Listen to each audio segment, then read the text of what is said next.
With Elevate TV, a premier media station in the country. We specialize in video production, live coverage, advertising and social media marketing. We do quality production for YouTube videos, podcasts and live events. Transform your vision into reality with creativity and precision. Call us today and elevate your story on 0705 872 237.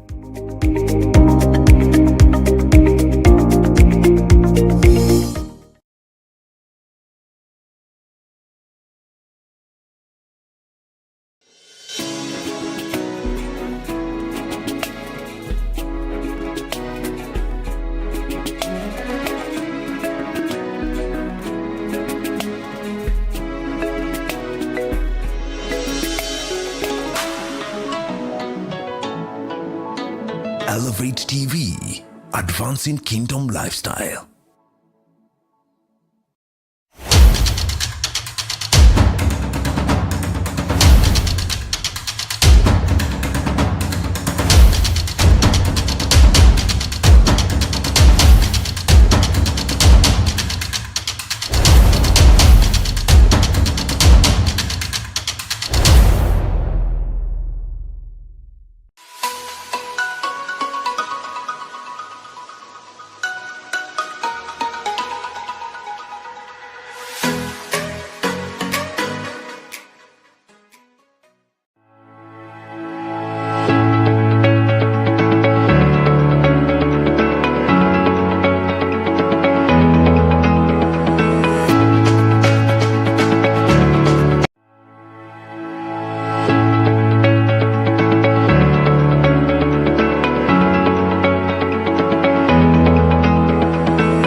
Good morning, this is the Wednesday morning digest and this is Elevate Television Advancing Kingdom Lifestyle. I'm your host Moses Muiruri and this is going to be an amazing day because we are back to our security, our online security, and today we are going to be focusing on practical steps.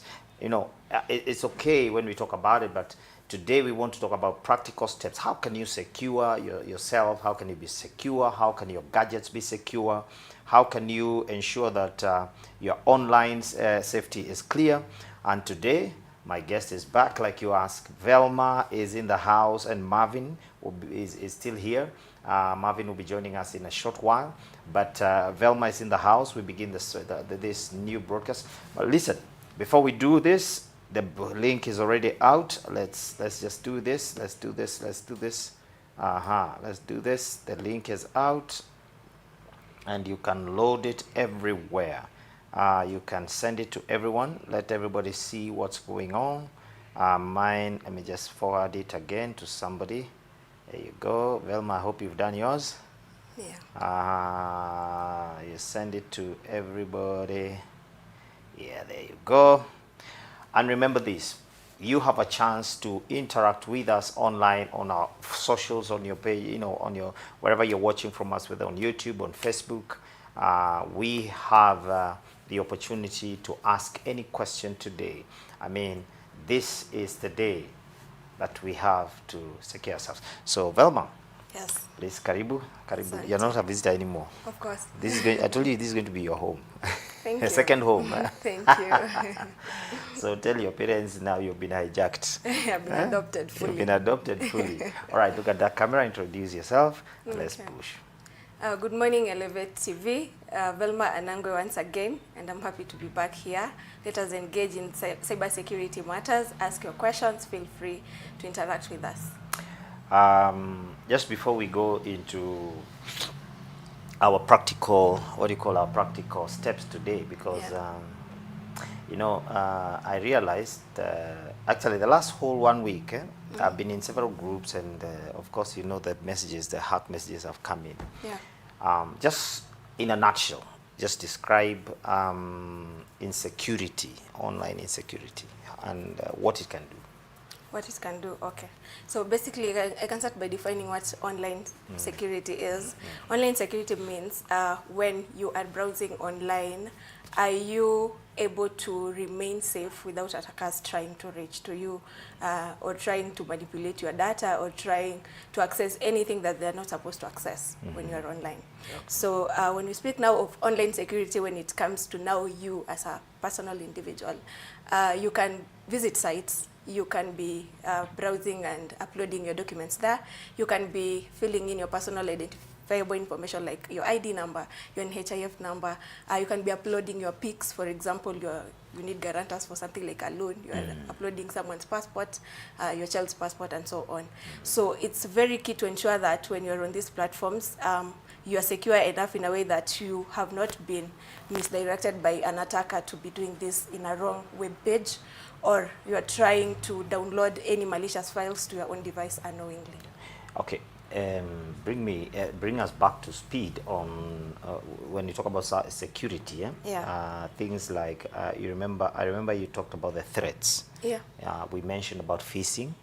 We also talked about. I remember we also talked about hacking. We talked about identity theft, and we also talked about, if I remember well, we did malware.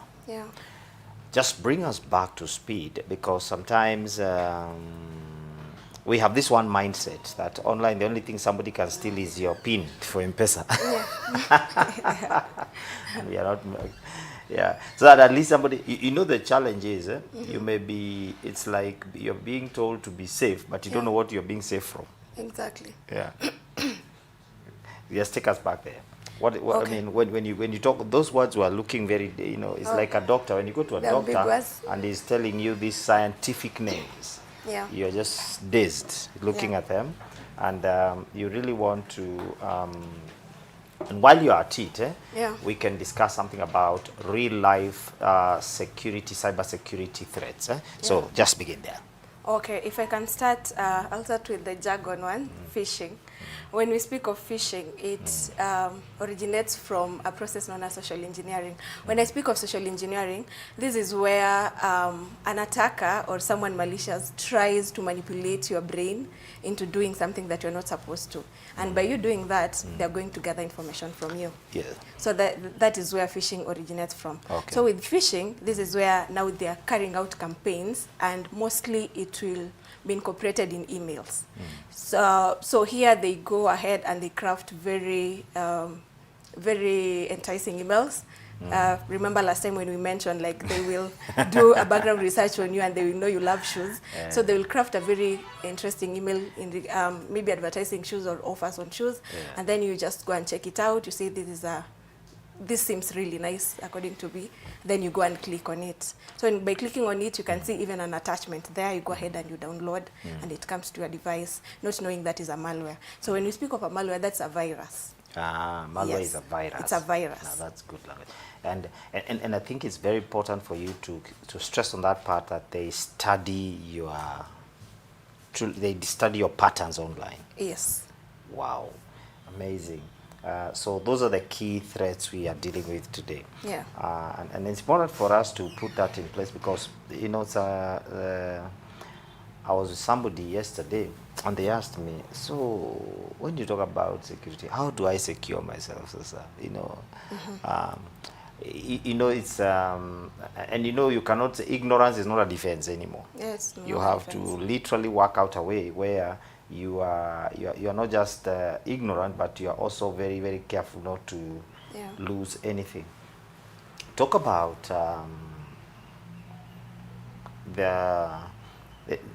I got an email another day.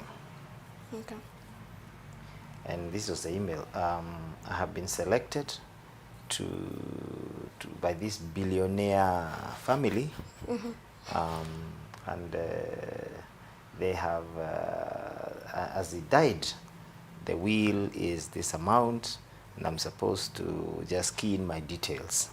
So already my mind was alert, you know. So I need these guys, seriously. They really want to come this way, you know. They're really after you. And then there's another one that comes on WhatsApp groups. World Bank has released this fund, you know. That is common.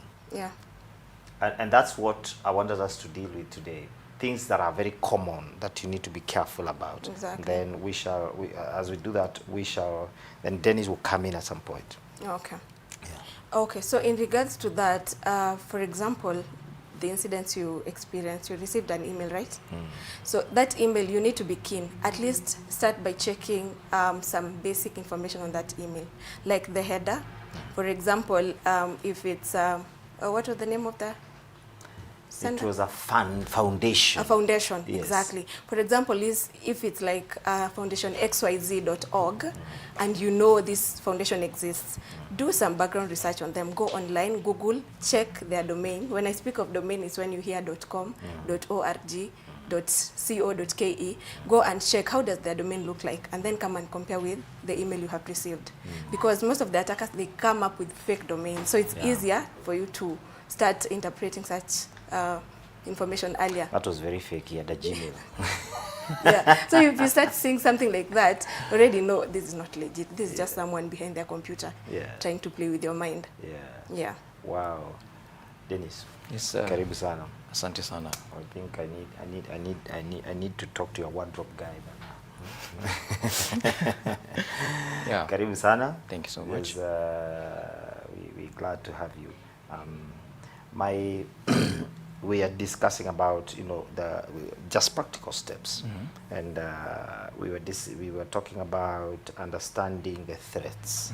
And I wanted us to talk about the everyday life. When you talk about everyday life, we're talking about habits. Your browsing habits, how habits. People go to this coffee house, and the first thing they ask is password iko. They go to these airports, the password is there. Even matatus nowadays, they have passwords. There's the daily thing, and then there's something you mentioned last week. I was very keen. You talked about how to update your devices. Please go ahead. So, thank you again for the question. When it comes to updating your device, we normally forget there's certain steps to it. So there's your device, which is like could be your phone, could be a laptop. Yeah, that is your end user device. That's the thing that you get to interact with. Now, on top of that, there's the applications, the software that you're using. Those are items that also need, updating as well, because you might as well update one thing and then you leave, other things to exploit your machine. So what bad actors do, they will try and find an outdated version of software that is existing in your computer. So you might as well have the best of the best computer. It's updated and everything is fine. When you go and you find oh yeah, it's updated, but you already installed something that creates what we call a backdoor. Yeah. So this is a software that has been, found to have many vulnerabilities, and it has been tested to see how can I exploit this app to gain access to this thing. It might as well be the most secure thing on the planet, but it's basically like opening a back door, or like leaving a window in your house slightly open. They will use that exploit to gain access into your secure system, and then they'll cause havoc there.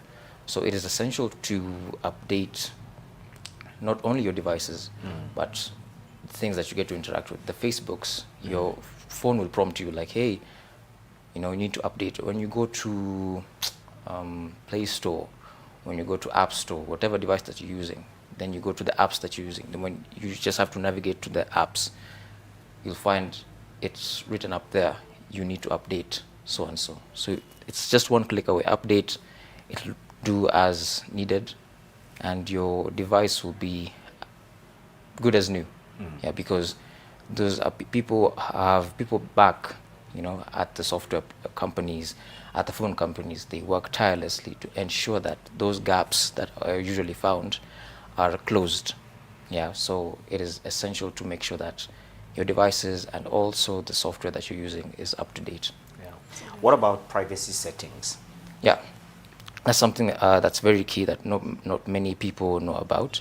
So when it comes to privacy, this is basically how you use the device or how you use the software, and how it's going to, how that data, the data that you are going to accrue when you're using the apps, when you're using your Facebooks, when you're using your Instagram, there's data that you are giving to Instagram, and they'll ask you like, hey, you know, we have this data about you, your name, everything else, and ABC and D. Just make sure to read actually what they ask you, and it is up to you to decide to what level of privilege do I allow these people to have access to these things. There's a thing on my phone, or rather Apple devices, also Android. When you install unknown softwares, or when you install a software on your device, it usually asks you, are you sure that I can get access to your contacts? Like, I want access to these contacts. You don't know how they're going to use those contacts. One main point of phishing is that I don't need to attack Moses as the individual. I don't need to attack Velma. I just need to gain access to the information that is in your phone. So that information that you've clearly allowed for me to, you know, yes, you said allow access to my contacts, allow access to my messaging, allow access to my camera.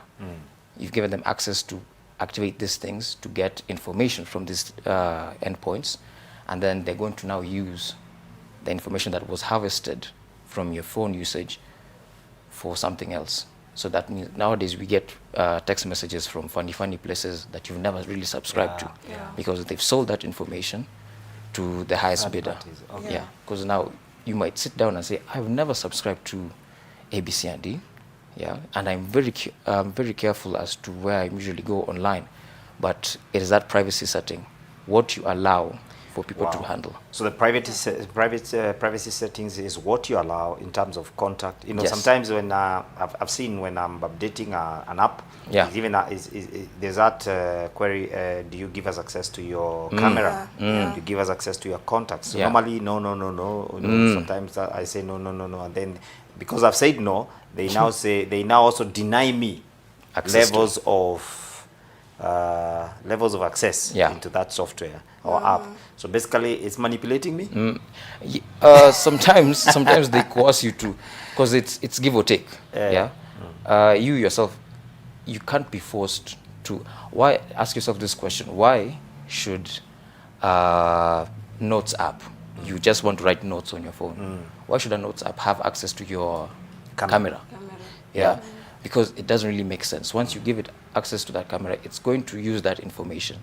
Someone, Dr. Bright, recently in an interview said, the information that we put out, these pictures that we take with family and friends, when you upload it to the Facebooks and Instagrams, it is being uploaded to other, places elsewhere. So that, it now builds a profile that this is Moses, this is Velma. So that way, it builds a persona of this individual, like this is this person. And they'll say that, no, it's going to help you gain access to your account if it is hacked. But that's not really the case. They should try and give information as to why you need, certain levels of access to a certain, information asset. We've found recently there's been cases that people have been taken to court that, they've found information about them. Photos, private photos of you with your family somewhere are being used elsewhere. Yet that photo is in your camera. You've not posted it anywhere, but apparently it's now being used as a marketing, picture for some companies somewhere, in the Middle East. You don't know how it's gotten there, but someone says, oh, I didn't know you went to Saudi Arabia last year. I was like, what do you mean I went to Saudi Arabia last year? And then you see, they send you a photo, like, oh, look at this happy family somewhere here, enjoying themselves. Wow. So these types of information assets need to be protected. You have to understand what type of information you're giving to people before pressing accept. Because yes, you want easy convenience to access that information asset, to use your Instagram, to connect with friends. But what actually are you giving? There's a key thing that it's a very big problem right now.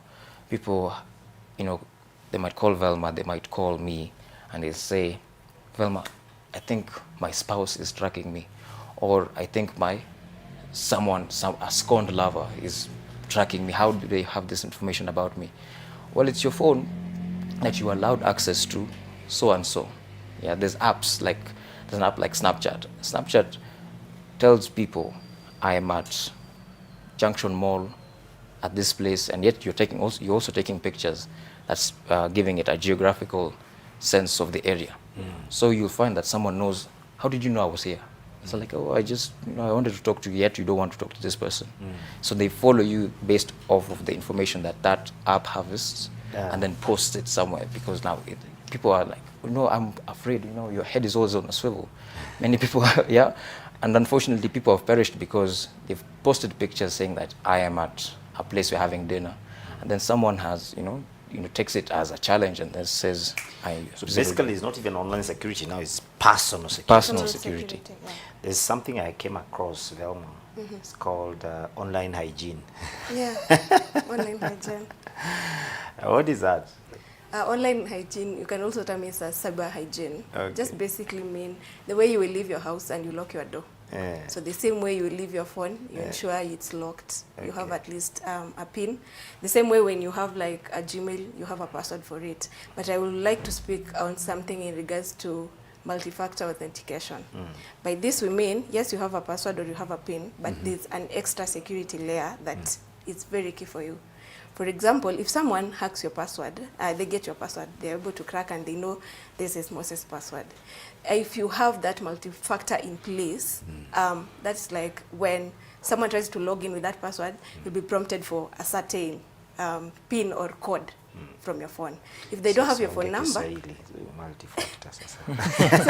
multi-factor authentication is, trying to explain it in a layman's term, it's when you log into a device the way Google security is, and then a code is sent either to your Gmail or to your phone number. And you need to provide that code despite providing the password. So that is the extra security layer. And Google has gone ahead and ensured this feature is on all applications actually. If you go to LinkedIn, you can have MFA in place. Multi-factor authentication is MFA for those who might be lost. So you ensure you have that in place. That's the same for your Facebook, the same for your Instagram, all platforms basically. Wow. Yeah. So, she. Where are we safe, Bana? If this is the way we are going to leave this world, okay, there's hope. That's why we're here. Yeah. And I wanted a very practical approach today because, the last time we were here, somebody said, you guys, we are cooked. We are just cooked, Yeah. And this was their solution. They said, I delete everything online, I'll be working with my phone. In fact, asema katululu. Sasaki mambo mingi mimi. Nataka nikupigie simu, I call you, you call me. In fact, I have a friend who actually is not even on WhatsApp. He does email or text or call. He's not on any other. Is that and serious? Then he's on LinkedIn. I'll call him. And he does not want anything to do with these other things. Yeah. So is that a solution? I mean, having a clear sense of your digital footprint is essential. What you put out there is a representation of you as a person, of your likes, dislikes, your family members. These are things that, as she says, when we conduct open source intelligence or threat intelligence on a victim, we build a profile based off of the information that you give. Yeah.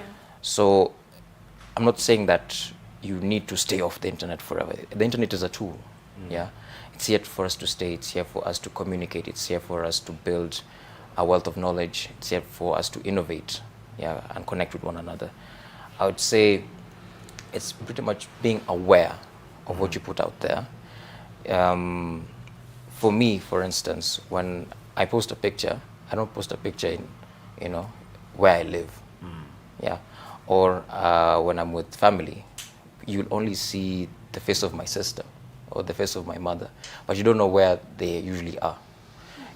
Unless you ask me, where are you guys? and I'll tell you tomorrow, like we were at. Yeah, it's now being careful with the information that you put out there. People now make profiles for their young children, you know, where they go to school, and it's, you know, genuine content, but bad actors come in many shapes and forms. Yeah. And someone is going to try and, you know, threats exist everywhere. So it's a matter of knowing that these people exist and how do I protect myself. Yeah. I want to get into you just touched on something about profiles on children. Yeah. And there was a big case, and I won't mention where, you find it online, where a child was tracked to school. And because the child it's not here. Yeah. So the child has a gadget. Yeah. And so they started chatting with this individual. I mean, the child went to school, was even told what to say. My mom is coming. She has asked me to go out of the gate. She's sending an Uber. She's sending this vehicle. And the child was picked by someone, and they are still chatting and taken to a destination. Yeah. Yeah. Later to know it's a kidnap. Unfortunately, also, is it last year? No, a year ago or two, of course, there was a big case in Kasarani where a young lady who was murdered. She happened to come from where I stay. Young girl, I mean, just joined first year.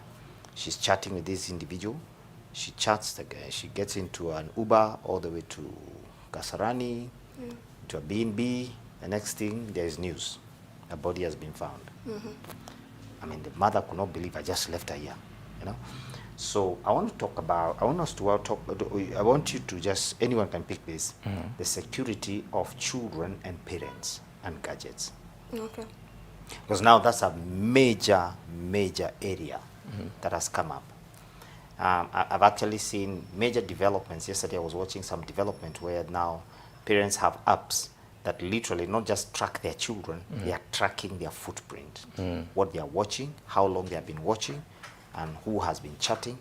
Just speaking to it, any one of you. Okay. Maybe if I can start, now this comes in the aspect of device security. Okay. So when we speak of device security, just as my colleague had mentioned earlier, you need to be very, very careful on what is having access to what on your phone. For example, for the people who are using iPhone, they usually have this app called Find My Phone. In South Africa, yeah, they don't call it iPhone. Sorry. They call it iPhone. iPhone, exactly. So for those who are using iPhone, they have that app that is called Find My Phone. Find My Phone. Yes. Okay. So for example, if I'm here and my app is on and my location is, my maps, like my location is on, anyone with an iPhone can be able to see where Velma is currently. Okay. That's a feature that is there in iPhones. So when it comes to children, it's always good for parents now to monitor their devices. At least ensure that location is always off. Look at that camera. Yeah. One of the cameras there, and look at them and say, I want you to talk to a parent. How do you, the gadget, is it an app I'm going to load? Because today, I mean, every child has a tab. I mean, yeah, it's here. You can't run away from it. So Okay. I want you to talk to a parent. Okay. If I can speak to parents, it's very key for you to be checking on your kids, especially the devices you're giving them. For example, if it's an iPad, even if it's a phone, just go to the settings, ensure what features that child has access to. Every application they're trying to browse on, if it's TikTok, ensure they are restricted on what to view and what not to view. Like for TikTok, at least there's that feature where some pages are restricted for children. The number of time, or rather the number of hours they spend on the platform, you can also be able to monitor the same. And when it comes to them chatting with people and sending texts, it's always good to monitor who is your child talking to. And just by your child speaking to someone, an attacker is able to just track their location by the text they send them. So it's always key to ensure the person they're chatting to, like at least they are close relatives or not anyone anonymous, and also try to keep your kids anonymous on the internet. By that I mean, don't have your kids' photos, their original names outside there and all that. So just try and ensure this kid doesn't have like Google accounts that are functioning and they're using them. If they're still under 18, just monitor this for their sake. You can have your own Gmail account as a parent and have it on their device, so that in case of any alerts, anything out of the norm that happens on their device, you can be able to get the alert on your own device before something happens to your child. That's what I can say. Denis. For me, I'd say it's a matter of creating an environment where you and your child have an open channel of communication. Yeah, because you don't want to. Children are very crafty. Let's start there. Yeah. You might as well, do, all these things that Velma said. But children are smart. Yeah, they will know. I have little, cousins this height, very short, who know how to bypass security that their mothers have implemented on their phones. They know the passwords. They know, the screen locks. They know how to deactivate screen time. Children are very smart. Give them a chance. So you have to approach it as a parent and say, talking to them and saying, there's dangers out there. Yeah, these are the things that are happening to children who, are talking to bad actors online. And also creating that, layer, something we call, it's at home, but in organizations, Velma is also conversant, there's something called defense in depth. So from me having to talking to my child, then there's putting the controls, of monitoring their activity online, setting screen times, age-restricted, controls you need to implement, and then being proactive in terms of how, who they, interact with. Talk to your child, because they'll tell you, I have this friend online who talks to me. There's many platforms. There's a gaming place named, there's a game called Roblox. It was popular back in Roblox, yeah. It was popular back in the day. It was not as popular as it is now, but right now it's very popular because many kids have found that, I can play with my friend who's in this other place, like they all convene in one place. And there's no age restrictor there. So you find that children are playing with grown individuals, grown adults, and these adults will, put on the persona of, I'm just another child, I'm 11 years old, my name is Sally, where do you come from? So they interact with each other. Exactly, and your child is innocent. They want to make a friend online because it's exciting. I have a friend from Australia, her name is Sally, she's 11, we play on Roblox. And as a parent, you're like, okay, that's not alarming. This looks like a game for children, because that's how we think. It's a game, so it's meant for children. But adults have access to hold it there. We're going to come back there. Yeah. Online games and security. Yeah. Because that's now it's just a new box that has opened up. Right?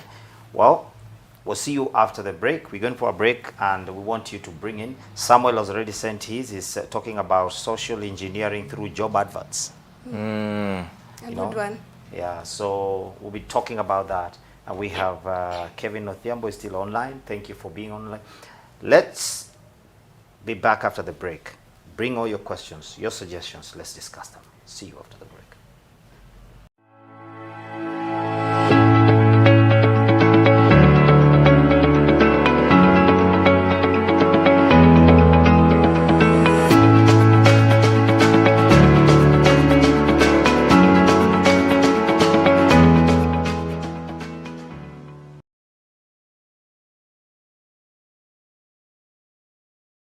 Elevate your brand with Elevate TV, a premier media station in the country. We specialize in video production, live coverage, advertising and social media marketing. We do quality production for YouTube videos, podcasts and live events. Transform your vision into reality with creativity and precision. Call us today and elevate your story on 0705 872 237.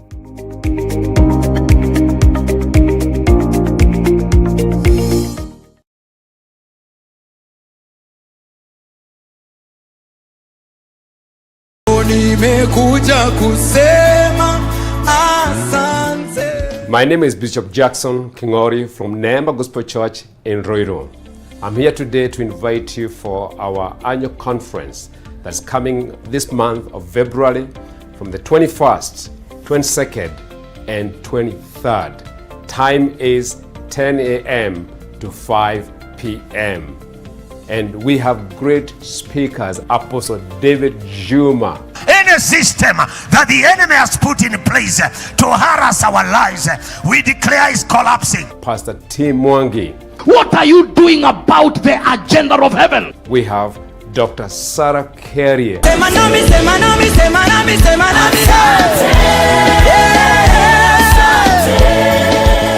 These are great men and women of God. They will take the city or the town of Rio by storm.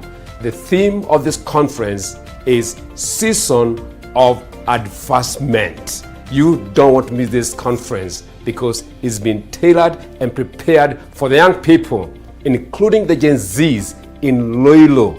This will be a turning point for the young people. God bless you as we look forward to receiving you there. Amen.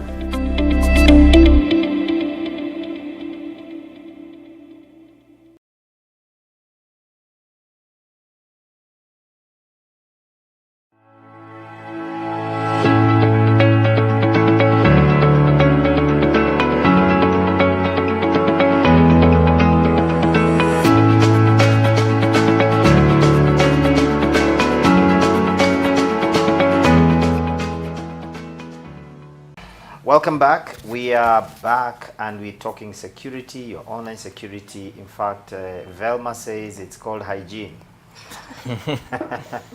Online hygiene. We are talking about children. And we have a new, it's like a new world, gaming. Yeah. Gaming where people are playing games, I caught my son doing that actually. He's playing a game with about 6 guys. So, and the problem is this, the information is not coming. Yeah. Who are you playing with? It's just a game. It's just a game. Yeah, it's just a game. They just make Who friends. is, no, these are just guys, my guys. Yeah. So, where are they from? No, they're just online guys. They're just online guys. Or do you know where they stay? No, I mean, it's just online, it's just online, Yeah. So, I'm left. Talk about gaming, and anyone can pick that, and because you're running with it, please let's go on. Gaming, the security. And I come from somewhere. I told you I tried to read a few things here and there. There was a game that was key until it was flagged off, I think, by the FBI one time in the US, where children were coming to a certain level of the game. People, actually even young people, would come to a certain level of the game, and the highest level they will commit suicide. You remember that story? Yeah, I remember that story. So what should we do? Yeah. So when it comes to gaming, and especially online gaming, it's understanding what type of content am I exposing my child to. Yeah, there's a popular game. My friend. Yeah. You showed us the size of your cousins. You showed us the size, and these guys can bypass. Yeah. And they're not telling the truth most of the time. Yeah, but also you see, it's also being And aware. you're not at home, by the way. You're not at home most of the time. Yeah. These guys have Wi-Fi. There's internet in their homes because it's not even for them. You're the one who uses it. Yeah. But because they are there, they know how to get the passwords. Mine, I even try to change passwords daily. I'm telling you, these guys. So I just even gave up. Talk from there. Most parents will tell you, even my phone, I don't put any, hata niweka fingerprint, bado atachukua. Yeah. The other day I discovered my fingerprint and that of my son is the same. So I don't put passwords anymore. So when it comes to online gaming, it's a matter of understanding the platform. Yeah, like where does this person have, where can I get access to certain types of games? So when it comes to games, a game has the capability of connecting online. There's the online gaming aspect of it. There's the game that you play offline. Once you finish it, you can now migrate to an online community where people can say like, oh yeah, I finished that level, so let's try and do this campaign together. There's many games that offer that multiplayer functionality. So I would suggest, when it comes to monitoring especially seeing the types of games that are out there. It's, as you said, you're not home. They have access to the internet. They have, passwords of the Wi-Fi. Even if you do shut down the Wi-Fi remotely somewhere, they know how to check these things. Yeah. It's, again, we go back to the conversation of, have I created an open channel of communication saying that, can you trust me enough to tell me that these games that you're playing are suitable for someone like you? Yeah, because I have, as short as my cousins are, they will say like, oh, mom, there's this game that I was playing and, this is the message that I found. Yeah. So they will show you. So you as a parent is, like, oh, thank you for showing me this. So you build that trust with your child. It's not a case of, I need to now berate you. Like, what are you doing? This is a bad thing. Because they will never understand. They won't see it from your perspective. Because you see it as, there's bad people outside there and they want to get you to do, bad things. There's bad people outside there that have created a game that is going to entice you to, as again, they were committing suicide, which was a, horrible topic that, the FBI had to intervene and shut it down. So creating that channel of communication, saying like, this game is the one that I'm playing, this is what's happening. What have you been doing recently? What game did you play today? I have an aunt, her name is Janet. She's very, open with her son when it comes to, oh, this is the games that you're playing. Okay, why did you knock that person with your car? That's not nice. I don't feel like you need to do that. And now he understands. Oh, okay. Yeah. Okay. When I'm doing parenting, I'll talk about some the names. They were playing a game, and and this one smacked the other, and now live on, I'm going to smack you, man. Velma has talked about the authentication, how to secure your gadgets. Yeah. I want to ask about protection, or what you call social, like you touched on it a bit, social media protection, where you can protect yourself, more or less, secure yourself, because most of us are on that. Facebook is in everybody's phone, and I mean, there is people on TikTok, people on Insta. All this, how do you protect yourself? Because at one point, and I'll give you my experience, maybe I'm talking about myself a lot. I was in one of my accounts, my social media accounts, I began getting this kind of content, very dirty content. It's just coming through. Now, I didn't know. Now, I first of all shut down that. I actually even put it off from my gadgets everywhere, because now, gadgets children can pick. I mean, asking myself, okay, it's going on, whether I'm on or not. Something is going on. But then later I talked to some guy and he told me, no, go to your settings. And into your settings, do the following things, 1, 2, 3, 4. And once I've done that, I put it on. My data, I mean, in terms of the content that comes to me is allowed content only. Okay. So I want you to, any one of you, look at that camera and just help someone out right now. Okay. Maybe I can start. So when it comes to this social media platform that we're using, I want to take us back slightly. When you're trying to register for, to create an account on some of these platforms, you're usually asked for some of your likes or your interests. I don't know whether some of you have encountered that. So for example, if you're someone who is a foodie, you'll be given like select food, fashion, whatever. So be very keen on some of the things that you're going to select. And once you've done that, always ensure you verify your settings on what interests you, or rather what the algorithms on this social media should be outputting out for you, because based on what you picked, that is what you'll be receiving. Another thing is when we spoke of you ensuring you have the multi-factor authentication in place, do not just have that in place, but also ensure you do not reuse your passwords.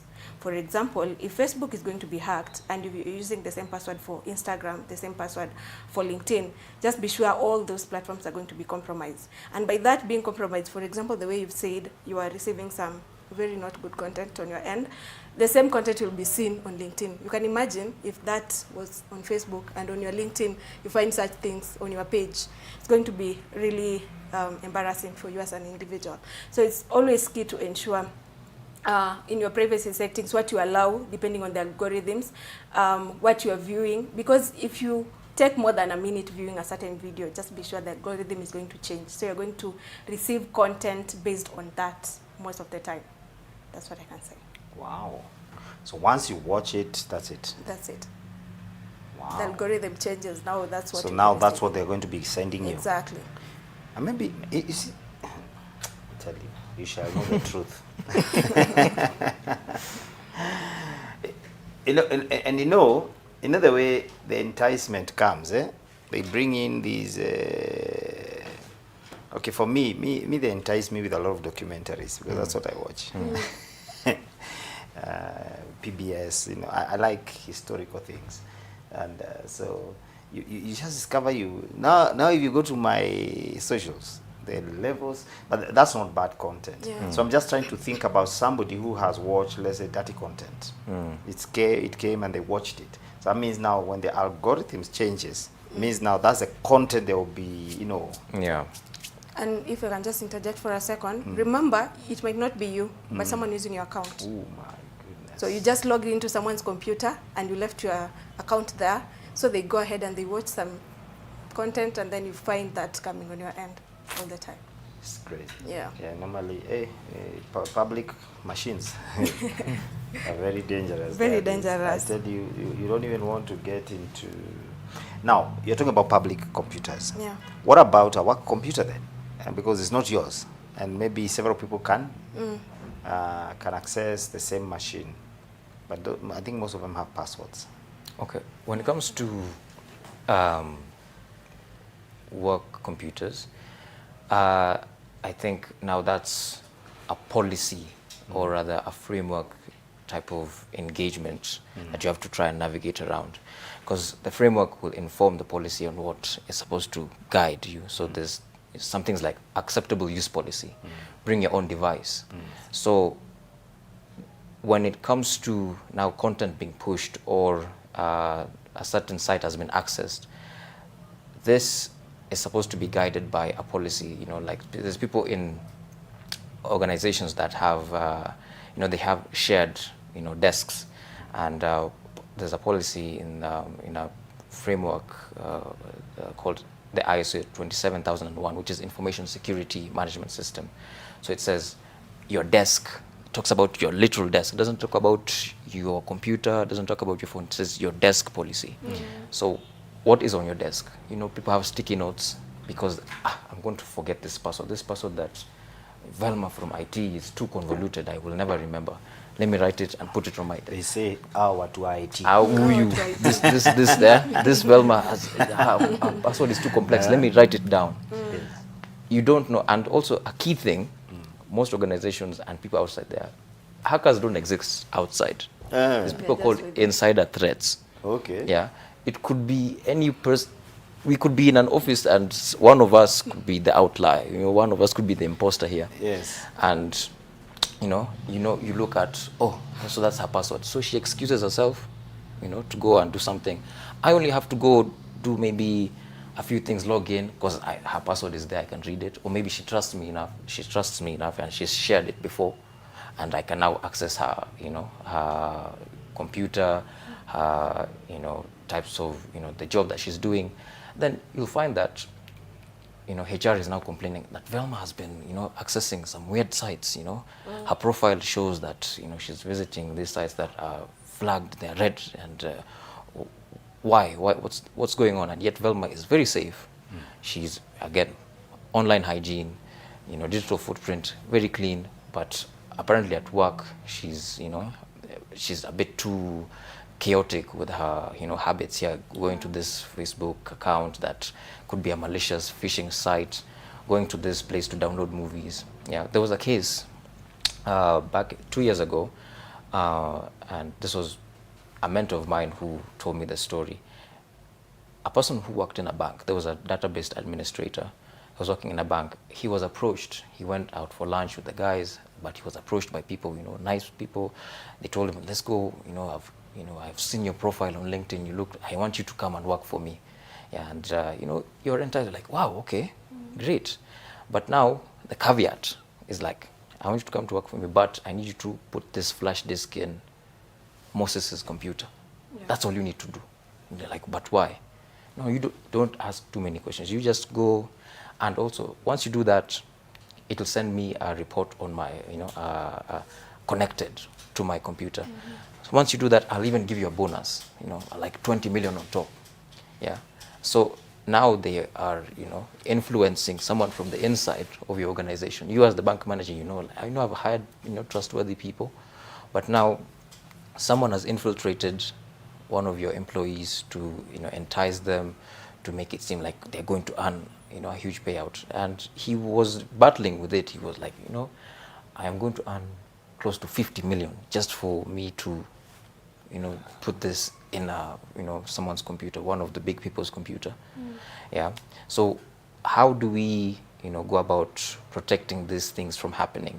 Yes, we can talk about how, yes, you're at work and, it's slap on the wrist type of offenses, like, okay, you went to a social media website.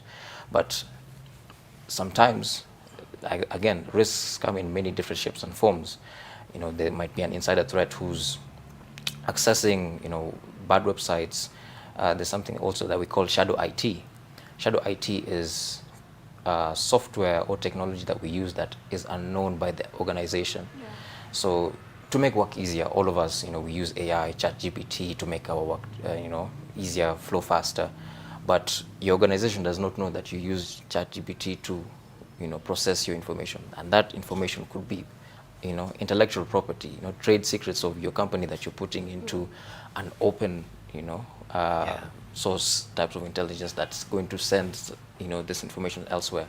So you have to introduce trainings, to tell people, yes, don't put passwords on your, desk. Don't leave your computer just on standby. You have your laptop and you just go because, may I trust Moses? Moses is my guy. At the organization, I said it at the time, never trust, always verify. Oh. I'm not saying that, your decimate right now, wherever you are working, that, when you look aside and you're like, ooh, Velma, this Velma is, a bad actor. I'm not saying that's the case, but it's something that is happening and will continue to happen. Yeah, it's a threat that exists. So there has to be a level of control, a level of management of how we manage these types of risks that exist, like, trainings and everything. Having said that, then my question should be, how do we recognize threats? And how do we deal with a threat? And when I talk about dealing with a threat, how do we ensure that the threats are minimal every time? If we had 10, we should make sure there are 5. Yeah. Then we should make sure there are 2. We're working towards none. Yeah. Because threats are always there. Because every day somebody's looking for somebody's data. Yeah. And that is clear now. Yeah. So practically, how do you recognize a threat? Okay. I can start. On the organizational perspective, they usually conduct something known as assessments, security assessments. So that's where we'll have experts who go and mimic an attacker, and they find these vulnerabilities, and they produce reports, and they're able to present that to the board and tell them these are some of the threats that you might be facing. So that's a more detailed and technical process. It might even take up to a month, 3 weeks, 1 week, depending on how on the scope of the organization. On the individual perspective, you can just do this even yourself at home right now. Take your phone, go and check your spam folder. How many spam emails have you received so far? Just checking them out, you can be able to know some of the sites you might have visited unknowingly, or someone might have visited unknowingly on your end. Because Google has the feature, has this security feature where it's able to quarantine every email that is not genuine from coming to your inbox. So just go and do that exercise by yourself, and then you can have a look at some of the things that have been happening. So first of all, check your spam mail. Yeah. Any other thing? Oh, on your end, you can also check if you've been receiving any malicious just emails in your inbox, even if they're not filtered from the spam side. And also just check your history of your computer, your browsing. If you see any site that you don't remember visiting, you can clear them out, and you log out from all platforms that you might have accounts that you don't necessarily need. You know, when you just talked something, I just remember about logging out. You know, you're on your phone, which is connected to your laptop, and you're doing that. You know, you honestly, I mean, you're just decently trying to be, at least so that when I pick my laptop, it's easier. It's easier. Some of us are even connected to our TVs. You know, we are all over. So, are you saying I log out every time? Yeah. Yeah, it's advisable to log out all the time. Okay. But I'm not going to recommend this, but on incidences where something happened abruptly, maybe you're just in a hurry or something, for like people who are using Microsoft products. Microsoft has something known as Microsoft Authenticator. If you have it in your phone, even if you left your machine without logging out, for you to be able to access your machine again, you'll need to provide an OTP from that authenticator. Okay. So it's always good to just ensure you have these extra security layer features in place.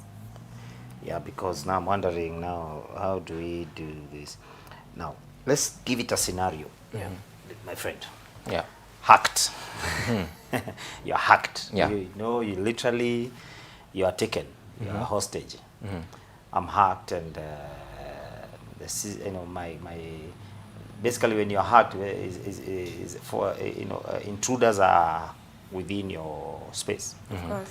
and you may even not be having access to anything. You know? And I want you to begin right from an email to even things right from your gadget. You know, email. They have been able to come access your phone. What do you advise? So I have been hacked. You have been hacked, yes. There's something that we in the space of cybersecurity call disaster response or incident response. Yeah. Come again? Yeah. Disaster response. Disaster response. Or business response. Okay. Yeah. So what measures have I put into place to try and mitigate further damage? Yeah, because I have been hacked. Yeah, I have no access to my files. And now I need to get them back. For the common person, for the individual, I always recommend having a cloud account, Google Drive, an iCloud Drive, Microsoft OneDrive, so many. Save your personal, files, save your personal photos, items on the cloud to create what we call a backup or redundancy, so that in the event that this device has been encrypted, ransomware has been encrypted, there's a way for me to now remediate from that situation and say, okay, my data is the thing that's been taken here, but I have a copy somewhere else. Having an external drive as well, saving your files continuously, having that continuous engagement of saving your device information, private information, sensitive information on a secure drive, because nowadays you can secure these items. And then on the organizational side, again, these from incident response, disaster recovery, and then there's something called business continuity.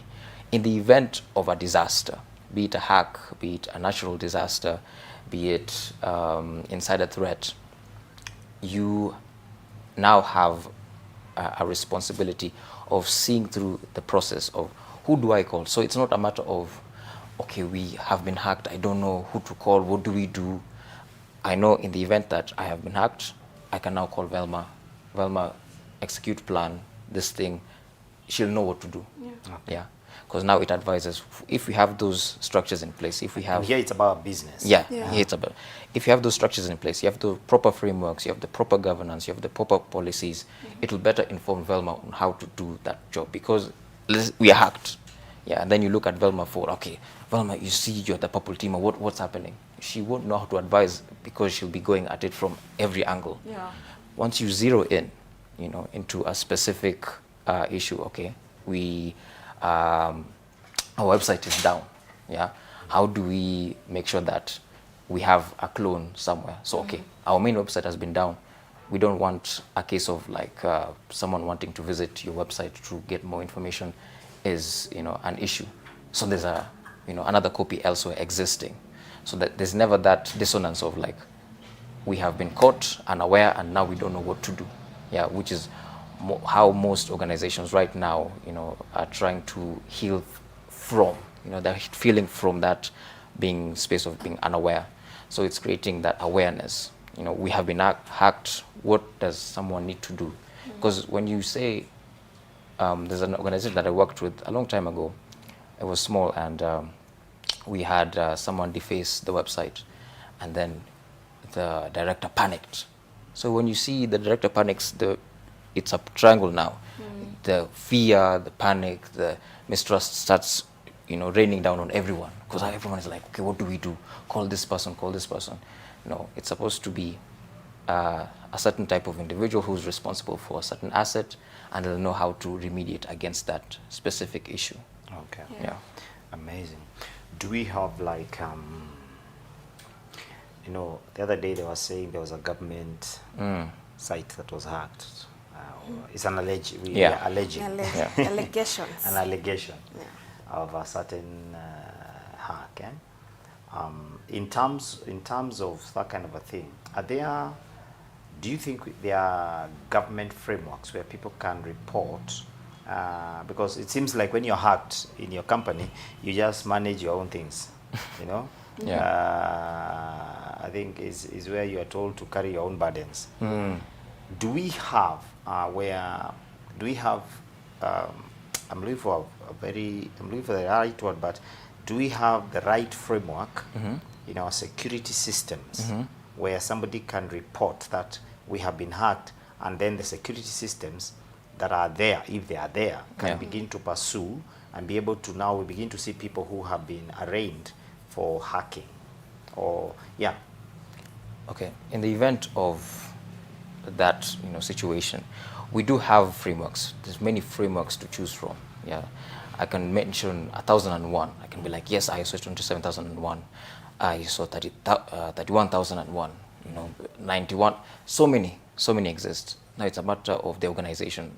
As I said last time, understand who you are, you know, and what works for you. Are you working with data? Are you processing high levels of data? And then you have to see in terms of, okay, there's existing regulations and laws that advise me on how to protect this information. In the event that there's a breach, there's a certain level of procedure that I'm supposed to follow. Say a database has been hacked, you know, and the hackers are somewhere talking about. And I'm talking about from that point of view, where do you think our government has a right framework? I mean, I've never seen somebody taken to court and say, you have been taken to court because you are hacked. You hacked, you know. And the judge has a sentence for a hacker, you know. So you can imagine this guy in committee and they're asking, umeshikiwa nini? Nasema mada, huyu mwingine niliiba kuku, nilihack. You know? Do we have that kind of a thing? We do, but now it goes into the case of governance and procedures that, you know, do they exist? Yeah, if in the event that happens, who do you report to? What are you supposed to do? Because they are there. Again, there's 1001 of them. They're always being improved. Now, are we aware, you know, as a citizen, you know, of this country, am I aware that these things exist to help me out? And also people who are in charge of those assets, are they aware that they exist and they're supposed to use them to help them achieve certain goals for the organization? Somebody is taking you back to your threats. Yeah, Othiambo is saying outsourced teams are also threats, like cleaners, you know, like do you think they should be included in security awareness trainings, because they also pose as insider threats? Yes. Insider threats. Yeah. And we don't have our time. So yes is a yes or no? Yes. Yes. Just as long as a few employees. As long as there's somebody in that room, you are a threat. You're a threat. Yeah. Right now here we have 3 threats. Yes. Yeah. There's something called third-party risk management. That is it. That's what I'll say. You can look into it and inform. Skiller says he has chosen Velma. Whoever is Skiller, say good job, Velma. Thank you. Thank you.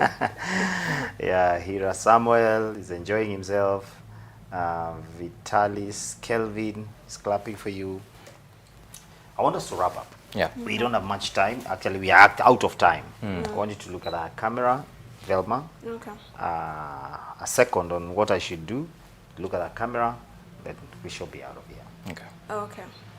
On behalf of our viewers online, I would like to tell you that hacking doesn't happen just by someone being behind their computer. It starts with someone saying hi to you. It could be via chat. It could be via just a conversation, physical conversation. It starts by you just uploading something online. So it's good to maintain these cyber hygiene procedures, ensure that you are woke. Physical security also is very key. Your device, ensure it's secure. Don't leave your laptops anyhowly. Don't leave your phones anyhowly. And just keep safe while you're online. Thank you so much for joining us today. All I'll say is security is a continuous effort, and it's a layered approach in terms of implementation. There's a training that's coming up that I know of a company that's doing it, and I've vetted them. They're called TechAvac. They have a training meant for network engineers, IT specialists, even beginner. It's going to run for 12 weeks. You can invest in it. You can invest in your employee to take part in it. There's also another training that's free that everyone and anyone is invited. In fact, there's an event that I'm inviting you, Moses, and everyone who's in IT and tech. It's happening this Friday. It's for tech professionals, cybersecurity professionals. There's a training that's involved. It's free. Tune in. It's today, tomorrow, and Friday. We're talking about data compliance, data protection. This is what business need to invest in. So reach out to me on LinkedIn. I will feel free to share the information. If you want to reach out to Moses, reach out to Velma. They have direct contacts to me, and you and I can, have further this conversation. Wonderful. Thank you. Well, matters well said. We cannot add any more. Security begins with you, and you have to take it up. But before we go, I want to give you this amazing offer we have in celebration of the Women's Day. Sister Talk Elevate TV on Sister Talk will be having an amazing live mentorship program that day. It's going to be live where you can get on. We'll be having a live audience. We shall be having guests that are still surprise guests. And if you want to be part of that live audience, please, the numbers are on the screen. Just text. Don't call. Just text. Say, I want to be there. Or there's a charge there, 500 bob. You'll be there. And there's going to be a live